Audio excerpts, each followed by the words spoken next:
चंद्रगुप्त, हमें ना तो अपने बीते समय को लेकर अनावश्यक रूप से कोड़ना चाहिए और ना ही अपने भविष्य को लेकर अनावश्यक रूप से उत्सुक होना चाहिए।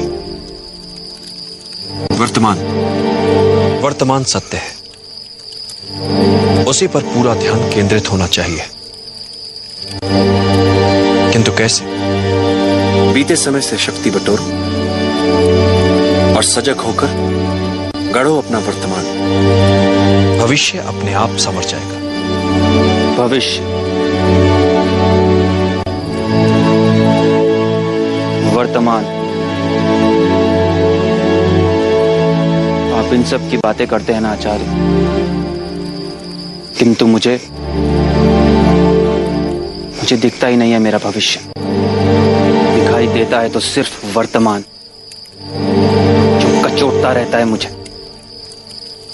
1.5 वर्ष आचार्य, 1.5 वर्ष हो गया मुझे इन यवनों की सेना में भर्ती हुए।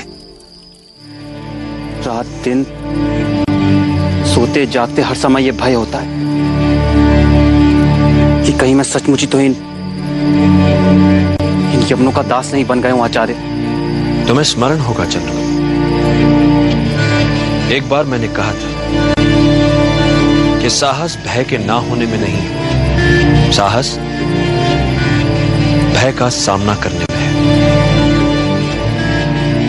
भय, यजामहे सुगंधिं पुष्टिवर्धनम् उर्वारुक्मिबन्धनात् मृत्योर्मोक्षयमामृतात्।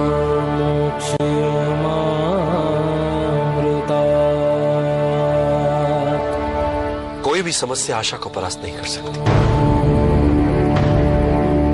कैसी भी रात सूर्योदय के सामने नहीं टिक सकती।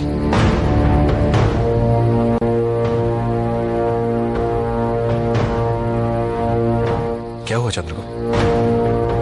आचार्य, मैं इतने वर्षों से आपके साथ हूं, किंतु अभी तक आपको जान नहीं पाया। मुझे जब भी ऐसा लगता है कि मैं आपको जानने लगा हूं, समझने लगा हूं, आप ऐसा कुछ बोल देते हैं या ऐसा कुछ कर देते हैं जिसके पीछे कोई गहरा उद्देश्य होता है, ऐसी कोई गहरी बात होती है जो मैं समझ ही नहीं पाता। मैं जब भी कोई योजना बनाता हूं तो उसकी सफलता को लेकर संशय मेरे मन में भी रहते हैं। मैं योजना की परिकल्पना को अनुभव और अंतर्दृष्टि के साथ सोचे समझे संभावित संकटों का ध्यान रखते हुए कार्य में लाने का प्रयास करता हूं, किंतु कार्य की सफलता योजना, भाग्य और अंतरात्मा के स्वर के मिले जुले असर से तय होती है। कार्य की सफलता में इन तीनों की बराबर की भूमिका होती है।